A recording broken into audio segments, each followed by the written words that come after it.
یہ سورہ زمر کا چھٹا رکوع اور 24ویں پارے کا تیسرا رکوع ہے. جس آیت کریمہ سے آغاز ہے وہ آیت کریمہ اتنی پیاری ہے کہ نبی اکرم صلی اللہ علیہ وآلہ وسلم اب ارشاد فرماتے ہیں ما احب ان للدنیا وما فیہا بہذہ الآیہ. اگر اس آیت کے عوض مجھے دنیا اور دنیا کی ساری دولت بھی دے دی جائے تو میں اس سودے کو پسند نہیں کروں گا. یعنی یہ آیت کریمہ دنیا اور دنیا میں جتنی نعمتیں ہیں ان سب سے افضل و اعلیٰ ہے. یہ آیت ہی ایسی ہے کہ جسے جب بھی سنے دل جھوم جاتا ہے. قل اے محبوب آپ فرمائیے یا عبادی الذین اسرفوا، اے میرے وہ بندوں الذین اسرفوا علی انفسہم، جنہوں نے گناہ کر کے اپنی جانوں پر ظلم کیا، زیادتی کی. لا تقنطوا من رحمت اللہ، تم اللہ کی رحمت سے مایوس نہ ہو. ان اللہ یغفر الذنوب جميعا، بے شک اللہ تعالی سب گناہ بخش دے گا. انہ هو الغفور الرحیم، بے شک وہی بخشنے والا مہربان ہے. اس آیت کریمہ کا جو مفہوم ہے وہ یہ ہے کہ انسان کتنا بھی گناہ گار ہو وہ یہ نہ سمجھے کہ میرے لیے توبہ کا دروازہ بند ہو گیا، بلکہ وہ رب کی بارگاہ میں سچی پکی توبہ کرے اور رب کی بارگاہ میں رجوع لائے. اللہ تعالیٰ اس کے سارے گناہ بخش دے گا. لیکن اس آیت کریمہ کا بعض لوگوں نے یہ مفہوم بیان کیا کہ گناہ کرتے رہو، کوئی مسئلہ ہی نہیں ہے، اللہ کی رحمت بہت بڑی ہے، اس سے مایوس نہیں ہونا. یہ مطلب نہیں ہے. گناہ کرتے رہو اور اسی حال میں مر جاؤ، عیاشیاں کرتے رہو اور کہو اللہ غفور رحیم ہے، یہاں یہ مطلب نہیں ہے. بلکہ مطلب کیا ہے کہ جنہوں نے اپنی جانوں پہ ظلم کیا ہے، بس اوقات انسان اتنا گناہ گار ہوتا ہے کہ جب اسے کہا جائے نا توبہ کرو تو وہ کہتا ہے میں توبہ کرنے کے قابل ہی نہیں ہوں. تو فرمایا ایسا مت سمجھو، اللہ کی رحمت سے مایوس نہ ہو، رب کی بارگاہ میں سچی پکی توبہ کرو، وہ سارے گناہ بخش دے گا.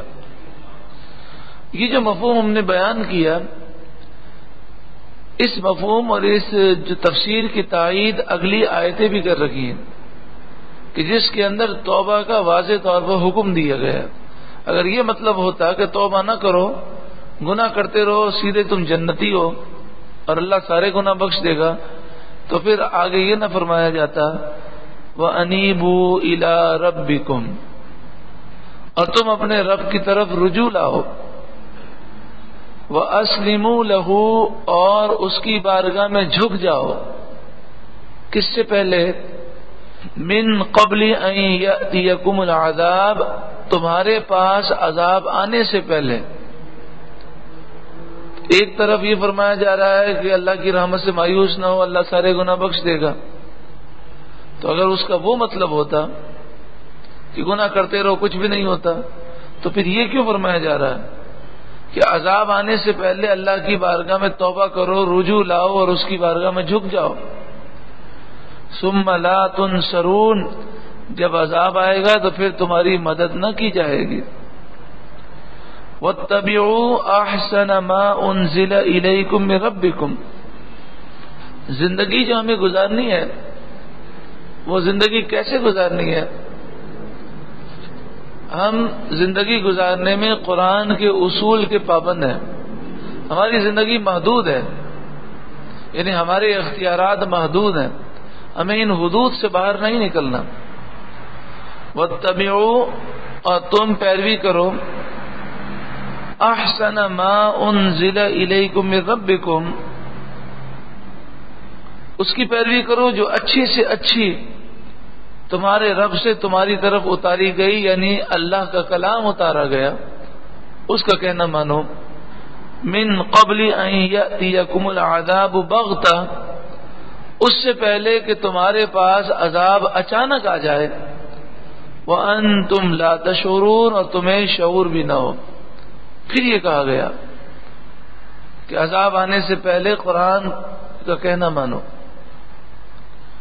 ان تقول نفس یا حسرتا، کہ کہیں کوئی جان یہ نہ کہے یا حسرتا علی ما فرطت فی جنب اللہ، ہائے افسوس ان کوتاہیوں پر جو میں نے اللہ کے بارے میں کی۔ وَإِن كُنتُ لَمِنَ السَّاخِرِينَ، اور بے شک میں تو ہنسی بنایا کرتا تھا، کوئی سمجھانے کے لیے آتا تھا اس کا مذاق اڑاتا۔ او تقول، یا کوئی جان یہ کہے لو ان اللہ ہدانی لکنت من المتقین، اگر اللہ مجھے راستہ دکھاتا تو میں ڈر والوں میں ہوتا۔ یعنی گناہ ان کو خود کرنے، اور پھر یہ کہتے نا اللہ ہی نے ہدایت نہیں دی تو ہمارا کیا قصور ہے۔ جیسے آپ دیکھیں نا، کسی سے کہیں کہ جناب آپ نیت کر لیں نا کہ کل انشاءاللہ فجر کی نماز پڑھیں گے، ہاں دعا کریں اللہ توفیق دے۔ اچھا کل دکان کھولیں گے؟ کیوں نہیں کھولیں گے جناب؟ کھولیں گے، کیوں کل کوئی ہڑتال ہے کیا؟ تو وہاں اتنا ڈھیلا جواب نہیں ہے، ہاں دعا کریں توفیق ملے گی تو کل دیکھتے ہیں کھولیں گے تو ٹھیک ہے، ورنہ گھر پہ پڑے رہیں گے۔ آنکھ کھل گئی تو جا کر دکان کھول دیں گے، آفس چلے جائیں گے۔ ایسے ڈھیلے جواب صرف دین کے معاملے میں، ہاں مولانا صاحب آپ دعا کریں اللہ توفیق عطا فرمائے۔ تو اللہ تعالی نے تو سارے اسباب ہمیں مہیا کیے، ہم خود ہی کوشش کرنے کے لیے تیار ہی نہیں ہوتے۔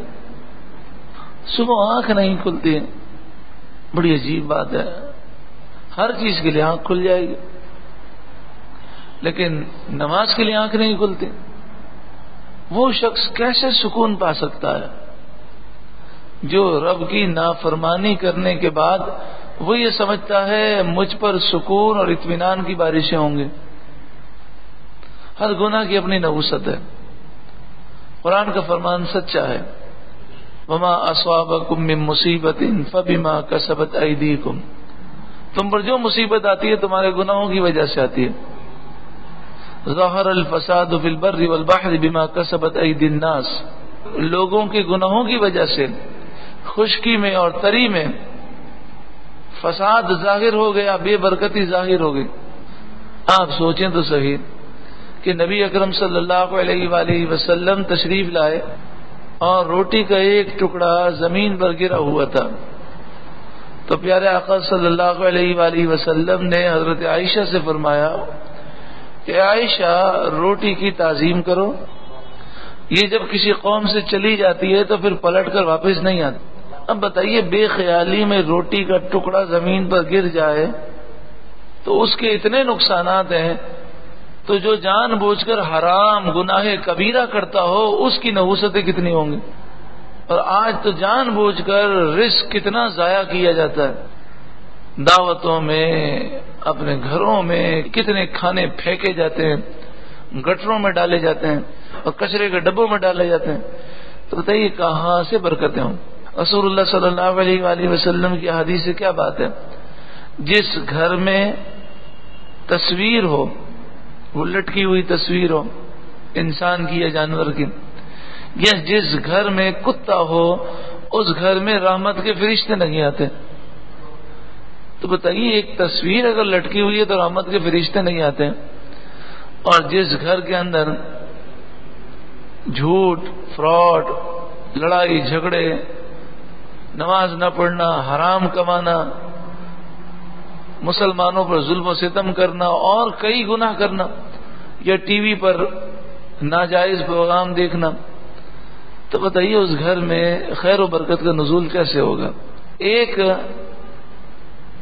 قابیل حضرت حابیل کو جب شہید کرتا ہے تو اس ایک جو قتل کی نحوست ہے کہ سارے سمندر کے پانی جو میٹھے تھے وہ نمکین اور بالکل کھارے ہو گئے اور درختوں پر کانٹے پیدا ہو گئے.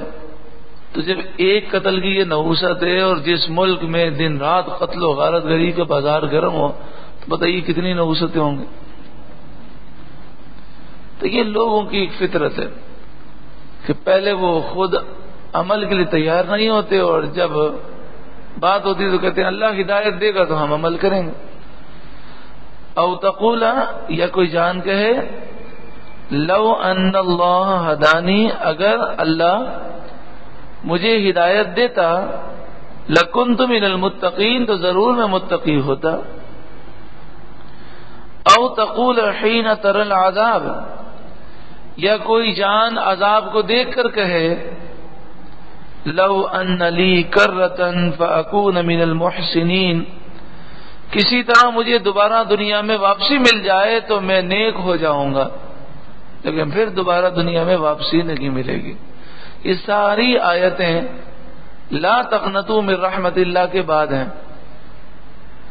تو یہ جو لا تقنطوا من رحمت اللہ ہے یہ تو پیش کی جاتی ہے لیکن اس کے ساتھ جو آیتیں ہیں وہ کوئی نہیں سناتا. حالانکہ خوف بھی ہونا چاہیے اور رب کی رحمت سے امید بھی ہونی چاہیے اور بیلنس ہونا ضروری ہے. ورنہ صرف اور صرف خوف ہو تب بھی وہ نا امیدی پیدا ہوتی ہے اور صرف رحمت ہی کا ذکر ہو تو پھر بندہ جو ہے بے باک ہو جاتا ہے. بلا ہاں کیوں نہیں تو کہتا ہے کہ مجھے ہدایت اللہ دیتا تو میں متقی ہوتا. اللہ نے ہدایت دی تو نے قبول ہی نہیں کی.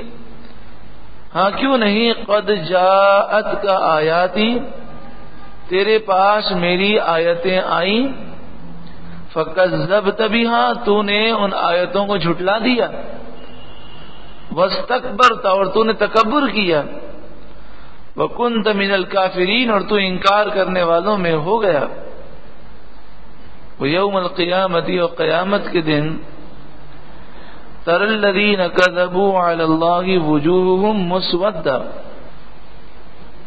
وہ لوگ کہ جنہوں نے اللہ پر جھوٹ باندھا ان لوگوں کو تم دیکھو گے کہ ان کے منہ کالے ہو گئے ہیں.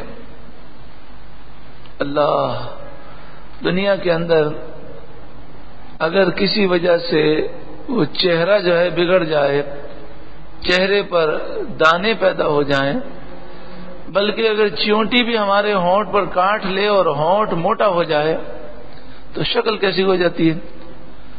ہمیں دل چاہتا ہے ہم گھر سے باہر ہی نہ نکلے. لیکن یہ جو شکل کا بگڑنا ہے کسی بیماری کی وجہ سے یہ تو ایک آزمائش ہے اور بندہ صبر کرے تو اس کے درجات بلند ہوتے ہیں.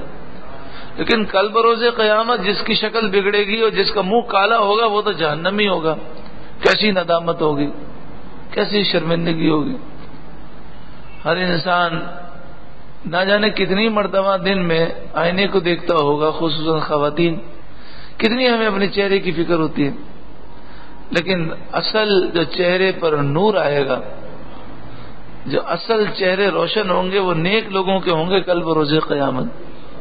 الیس فی جہنم مثوی للمتکبرین کیا جہنم میں متکبروں کا ٹھکانہ نہیں؟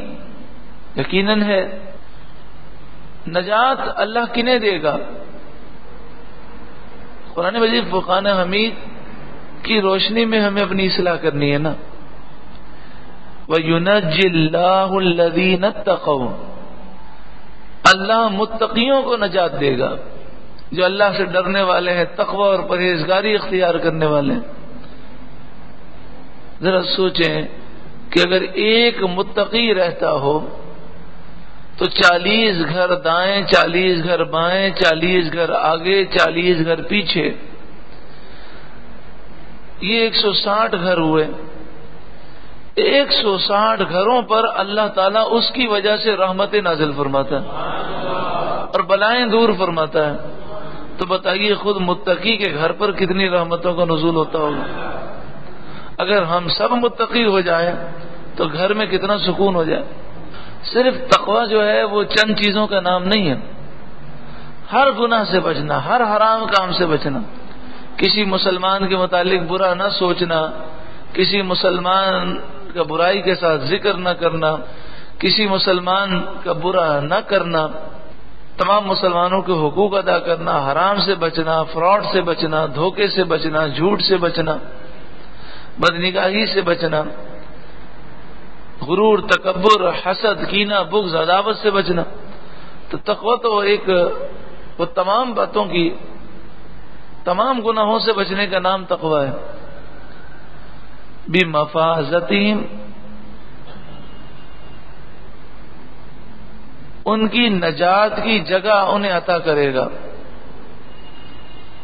لا یمسہم السوء، لا یمسہم السوء، انہیں کوئی عذاب نہیں پہنچے گا۔ ولا هم يحزنون، اور وہ غمگین بھی نہیں ہوں گے۔ کون؟ جو متقی ہوں گے۔ اللہ خالق کل شیء، اللہ ہر چیز کا پیدا کرنے والا ہے۔ وَهُوَ عَلَى كُلِّ شَيْءٍ وَكِيلٌ، اور وہ ہر چیز کا مختار ہے۔ لَهُ مَقَالِيدُ السَّمَاوَاتِ وَالْأَرْضِ، اسی کے لیے ہیں آسمانوں اور زمین کی چابیاں، کنجیاں۔ یہاں پر مفسرین بڑی ہی پیاری بات ارشاد فرماتے ہیں کہ چابیاں اور کنجیاں اللہ ہی کے پاس ہیں۔ اس کا مطلب واضح ہے کہ اللہ تبارک و تعالی جسے چاہتا ہے عطا فرماتا ہے۔ یہ مطلب نہیں ہے جو بعض لوگوں نے سمجھا کہ اللہ تعالی کسی کو دیتا ہی نہیں ہے، بلکہ مطلب یہ ہے کہ جتنے خزانے ہیں، غیب کے خزانے ہوں، شہادت کے خزانے ہوں، آسمان و زمین کے خزانے ہوں، اللہ جسے دینا چاہتا ہے اسے ہی عطا فرماتا ہے۔ ساری چابیاں، کنجیاں اسی کے پاس ہیں۔ مقالید السماوات والارض، آسمان و زمین کی جو مقالید ہیں، جو کنجیاں ہیں، حضرت امام بیہقی حضرت عبداللہ بن عمر اور حضرت عثمان سے روایت کرتے ہیں کہ نبی اکرم صلی اللہ علیہ وآلہ وسلم نے ایک وظیفہ بیان فرمایا اور آپ نے اسے آسمان و زمین کی کنجیاں قرار دیا، اور صبح و شام اسے 10 مرتبہ پڑھنے کا حکم دیا۔ تو اس سے مراد یہ ہے کہ جب یہ وظیفہ پڑھیں گے تو اس کی برکت سے انشاءاللہ تعالی ہمارے لیے بند دروازے کھول دیے جائیں گے، اور دنیا اور آخرت کے اللہ خزانے عطا فرمائے گا۔